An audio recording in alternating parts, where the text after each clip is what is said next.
The final frontier dive bar at the edge of the Andromeda Galaxy was exactly what it claimed to be. Final, frontier, and diving rapidly into squalor. Perfect for Zeb Prefect's current mood. "Something with a kick," Zeb said to the three-headed Battlejuice bartender, who slid a tumbler of iridescent blue liquid across the counter. The liquid sloshed with a peculiar gorp sound that seemed almost alive. "Bad day fixing teeth?" asked the middle head of the bartender, while the left head served an Arcturan mining droid, and the right head appeared to be solving differential equations for fun. Zeb's salt and pepper hair hung limply over his weathered face. His dental coat, once pristine white, now bore the stains of a dozen different species oral fluids. "Someone tried to open a bottle with their teeth again," he muttered, taking a swig of the blue concoction that tasted like melancholy and artificial mint. Smuggling root canal equipment to the outer colonies would be safer than dealing with these patients. The bartender's middle head snickered. "You're the only interstellar dentist in 7 space standards. People would rather pilot through an asteroid belt than see you." "And yet, my appointment book remains tragically full," Zeb replied, finishing his drink with a grimace, as if on cosmic cue. A high-pitched tone emanated from Zeb's wrist communicator, the Galactic Dental Association emergency frequency. He sighed deeply, considering ignoring it. Emergency calls usually meant someone had done something monumentally stupid with their dental hygiene. But professional ethics, or perhaps morbid curiosity, made him answer. "Prefect Dental, what's broken now?" The holographic display flickered to life, revealing a blue tentacled being whose eye stalks were twitching in clear distress. Zeb recognized the species, Xylodian, known for their remarkable organization skills and tendency to panic spectacularly. "This is Captain Xyloff of the research vessel Insatiable Curiosity," the being said, tentacles waving frantically. "We have an emergency that requires immediate dental intervention. We've hatched something. Something that was supposed to be extinct." Zeb's professional interest peaked despite his exhaustion. "What exactly are we talking about, Captain?" "A Falroxian dragon hatchling," Xyloff whispered, glancing nervously over a shoulder tentacle. "And it has a broken tooth." Zeb nearly dropped his communicator.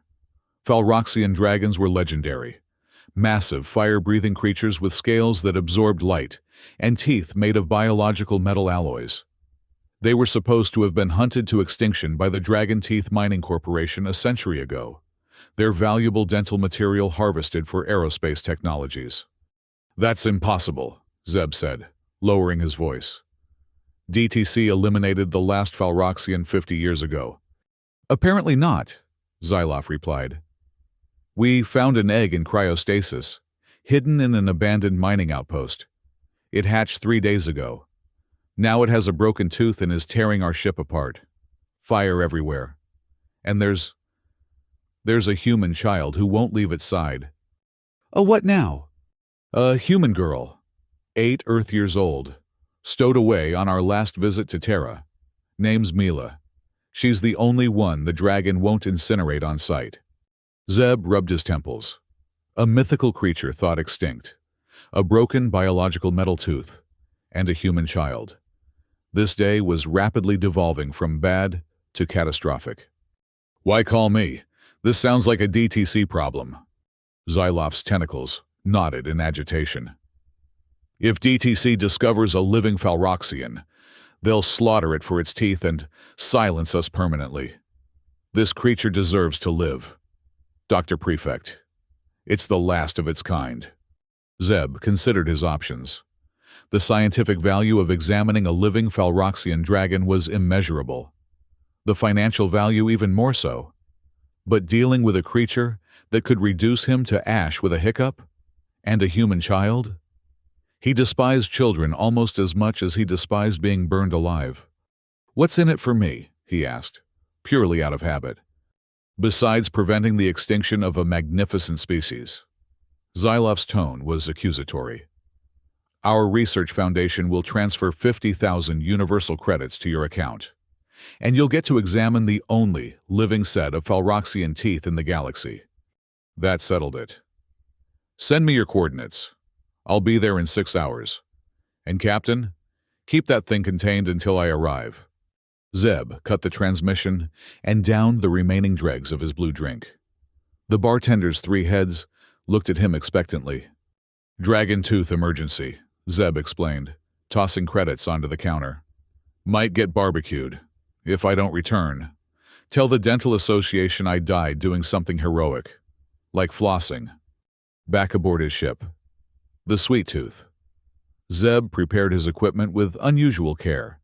Standard dental tools wouldn't suffice for a Falroxian. He assembled heat-resistant gloves, diamond-tipped drills, and the strongest sedatives in his considerable collection. He even dug out an old alien blood pressure monitor that could theoretically accommodate a creature of the dragon size, if the legends about their dimensions were even half accurate. As the Sweet Tooth navigated through the crimson swirls of the Horsehead Nebula, Zeb reviewed what little information existed about Falroxian dragons. Most of it was corporate propaganda from DTC, describing the creatures as mindless, destructive beasts whose only value lay in their teeth. A few ancient texts suggested otherwise, that the dragons possessed remarkable intelligence and the ability to form psychic bonds with certain individuals. Zeb opened a small drawer beneath his pilot's chair and retrieved a polished case containing his collection of alien molars, souvenirs from particularly interesting patients. Among them was a tiny shard that a black market dealer had once sworn was Falroxian. If authentic, it would be worth more than his entire ship. "Let's see if you're the real deal," he murmured to the fragment. The insatiable curiosity loomed ahead. A spherical research vessel with floating laboratory modules orbiting its central hull like moons around a planet. Even from a distance, Zeb could see scorch marks along its port side.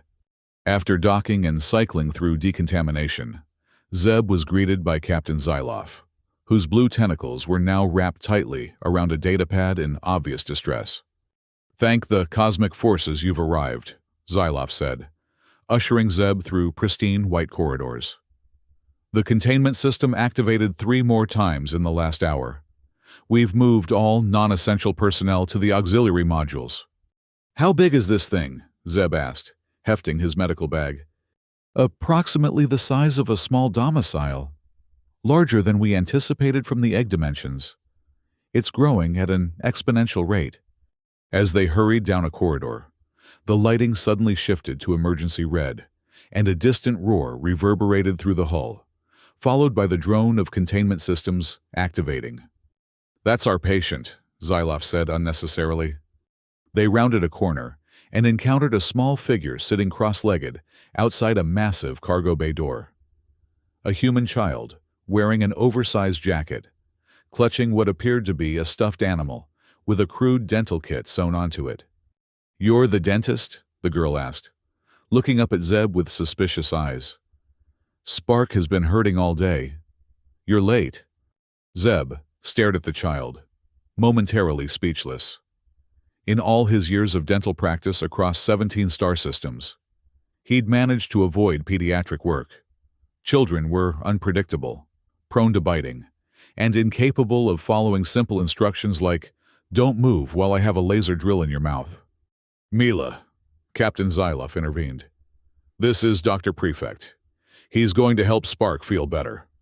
"Can he fix dragon teeth?" Mila asked, still scrutinizing Zeb.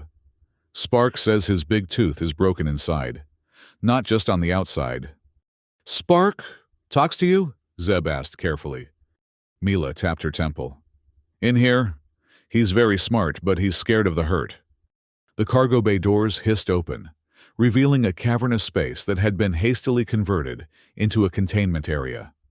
Heat-resistant panels lined the walls, and emergency suppression systems hung from the ceiling. And there, curled in the center of the bay, was the impossible.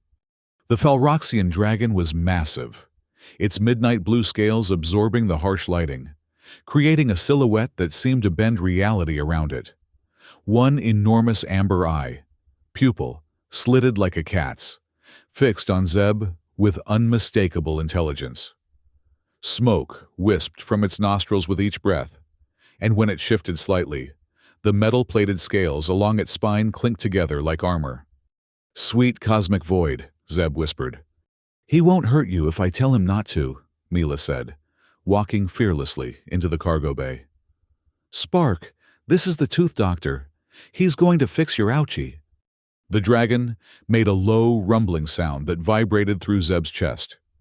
He noticed how the creature was favoring one side of its enormous jaw, occasionally pawing at it with claws that could easily disembowel a shuttlecraft. With cautious steps, Zeb approached, setting his medical bag down at a safe distance. "I need to examine the tooth," he said to Mila.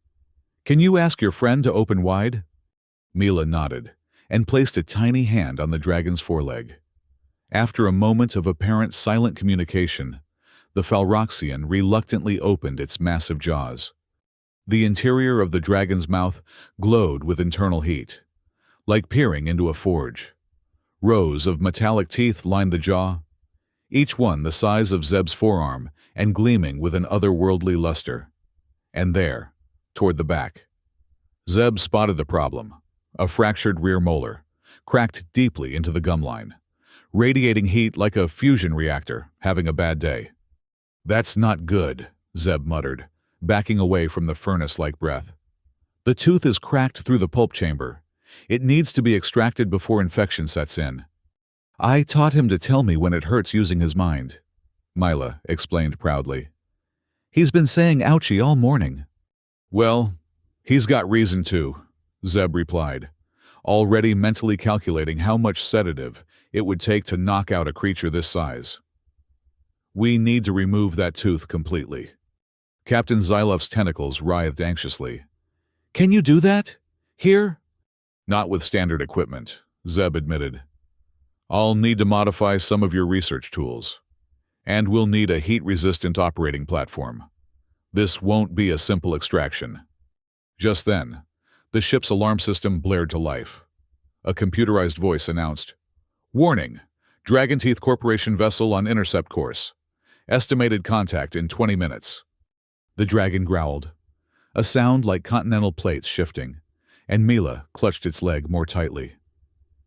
"They're coming for Spark," she said, eyes wide with fear. "They're the bad people who killed the other dragons." Zeb surveyed the cargo bay critically. There was no hiding a creature of this size, and a research vessel like the insatiable Curiosity had limited stealth capabilities. Its cloaking system might fool long-range bioscanners, but nothing would hide a Falroxian from DTC's specialized detection equipment once they were in range. "How did they find us?" Zyloff demanded. "Probably traced my emergency call," Zeb theorized. "Or they have informants in the Dental Association. Either way, we have 20 minutes to extract a tooth the size of a small missile from a creature that could burn us all to cinders, while preparing for a corporate raid." "Can you do it?" Mila asked, her small face suddenly very serious. Zeb looked at the broken tooth, the frightened dragon, and the determined child. He'd never back down from a dental challenge, even one that might get him killed or arrested for interfering with DTC's property rights. "Captain, I need your engineering team," Zeb said, opening his medical bag. "And every heat-resistant material on this ship. We're setting up an emergency operating theater." The next 15 minutes were a blur of activity. The ship's engineers, a motley collection of various species, worked with Zeb to convert mining equipment into dental tools. They constructed a heat-resistant operating platform using titanium alloy panels originally intended for specimen containment. Zeb prepared the strongest sedative cocktail he could formulate, hoping it would be enough for a creature weighing somewhere between 50,000 and 100,000 kilograms. Meanwhile, Mila sat with Spark, stroking his scales and apparently communicating telepathically. "He knows it's going to hurt," she told Zeb. "But he understands if we don't fix it, the pain will kill him." Zeb approached the dragon with a massive syringe containing the sedative. "This should put him to sleep," he explained to Mila. I can't operate while he's awake. It's too dangerous for everyone. The ship's computer announced, DTC vessel has established communication. They are requesting immediate boarding access. Captain Zyloff to the command center. Stall them, Zeb instructed. Tell them we have a contagious pathogen aboard. That should make their boarding party hesitate. As Zyloff hurried away, Zeb turned his attention back to the dragon, which was growing increasingly agitated, its tail lashing against the floor, creating tremors throughout the ship. Mila, I need you to keep him calm while I administer the sedative, Zeb said, approaching with a syringe. The girl nodded and placed both hands on the dragon's snout. It's okay, Spark. This will help the hurt go away. Zeb, wearing specially modified heat-resistant gloves, carefully approached the dragon's neck, where the scales were smallest. With a practiced motion, he plunged the needle deep into the creature's flesh, injecting the potent sedative. Spark roared, a sound that made the ship's hull vibrate. He thrashed briefly, sending equipment scattering across the cargo bay, before gradually settling down as the sedative took effect. His massive form curled tighter, smoke puffing from his nostrils in diminishing clouds, until finally, his amber eye closed. Is he sleeping? Mila whispered. Zeb checked the dragon's breathing and pupil response with specialized equipment. Yes, but we don't have much time. The sedative won't last long in a creature with this metabolic rate. With the engineering team's help, Zeb positioned the unconscious dragon on the makeshift operating platform. He donned additional protective gear and approached the creature's massive jaws. I need the elemental drill, he said, extending a hand without looking away from his patient. An engineer placed a modified mining tool in his hand, essentially a diamond-tipped drill, reinforced with heat-resistant alloys. It would have to do. Carefully, Zeb pried open the dragon's jaws, revealing the damaged tooth. Up close, it was even more impressive. A biological metal structure over a meter long, with complex internal chambers. The fracture ran deep into the base, where the tooth connected to the jaw. Just as Zeb positioned the drill, the cargo bay doors burst open. 6 armed security personnel in DTC uniforms stormed in, followed by a thin man in an expensive white suit who surveyed the scene with cold calculation. Dragon Teeth Corporation, Enforcement Division, the suited man announced. We have reason to believe you're harboring a Class A protected resource, specifically, a living Falroxian specimen. Zeb didn't look up from his work, keeping the drill steady as it whined against the dragon's tooth. Sparks flew as the diamond bit made contact with the biological metal. You're interrupting a medical procedure, he said calmly. The DTC representative approached, his guards fanning out around the cargo bay. This creature is the property of Dragon Teeth Corporation under Galactic Resource Protection Act 7.3. Step away from it immediately. Mila stood protectively in front of the sedated dragon. Spark isn't property. He's alive! The suited man barely glanced at her. Restrain the child, he ordered one of the guards, and prep the specimen for transport. I wouldn't do that, Zeb said, finally looking up from his work. You're too late, gentlemen. This isn't a living specimen anymore. The DTC representative frowned. Explain. Zeb gestured to the massive form on the operating platform. What you're looking at is a mechanical model, part of an educational exhibit. The only biological Falroxian material here is this tooth I'm extracting, for scientific study, fully authorized by the Interstellar Academic Consortium. The guards exchanged uncertain glances, and the suited man pulled out a handheld scanner. Bioscan the entire room, he ordered. One of the guards ran a scanner over the dragon's form. After a moment, he reported, Sir, I'm getting only minimal biological readings, just from the tooth area. The DTC representative narrowed his eyes suspiciously. That's impossible. Scan again. While they were distracted, Zeb continued working on the tooth, carefully severing the final connections to the jaw. With a final twist, the massive tooth came free in his hands, over a meter of biological metal alloy, still radiating heat. "The specimen is complete," Zeb announced, holding up the tooth triumphantly. "One Falroxian molar, extracted under emergency conditions. The Academy will be thrilled." The DTC representative rushed forward, examining the tooth with naked greed in his eyes. "This is impossible. Our records indicate all Falroxian specimens were terminated." "Where did you find this?" "Fossil record," Zeb lied smoothly. "Preserved in volcanic amber on Rigel 7. Lucky find." The guard with the scanner approached the dragon's form again, running his device over the entire length. "Sir, I'm still not getting biological readings. Just some residual heat signature." The suited man's face contorted with fury. "This is impossible! A Falroxian dragon can't just disappear!" He turned to Zeb. "The entire ship is impounded. Where is the living dragon?" Zeb laughed, the sound echoing in the cargo bay. "Scan again, gentlemen. The only Falroxian biological material is this tooth. The model behind me is exactly that. A model. For educational purposes." "And the fire damage to the ship?" the DTC representative demanded. Captain Zyloff, who had returned during the confrontation, stepped forward.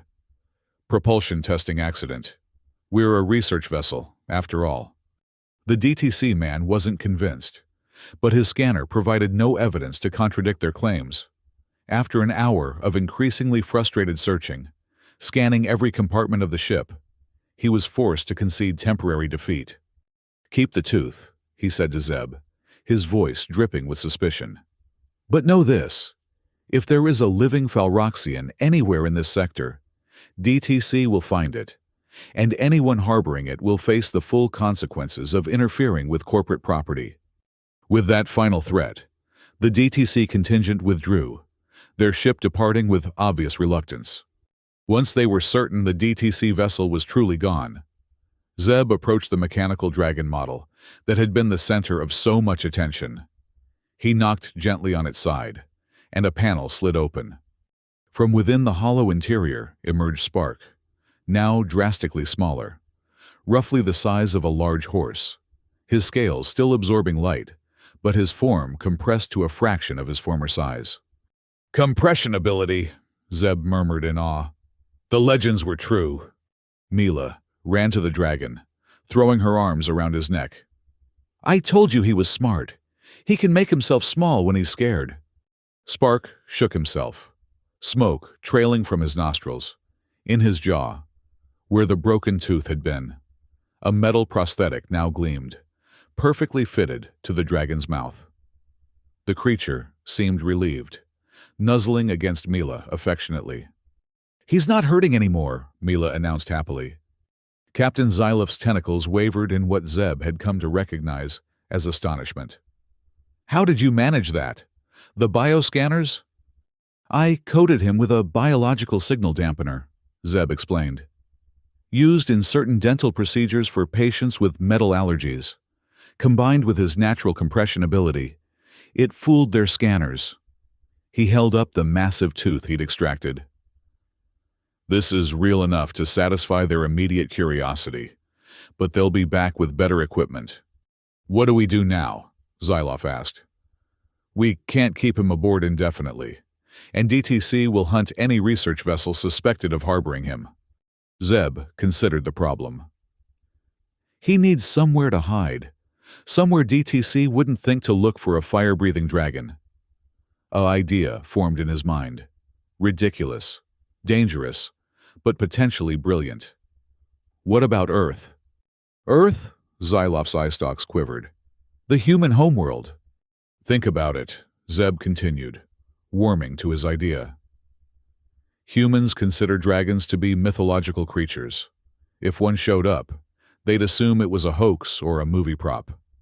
DTC has minimal presence there, due to Earth's protective regulations against resource exploitation, and," he nodded toward Mila, "we already have a local guide."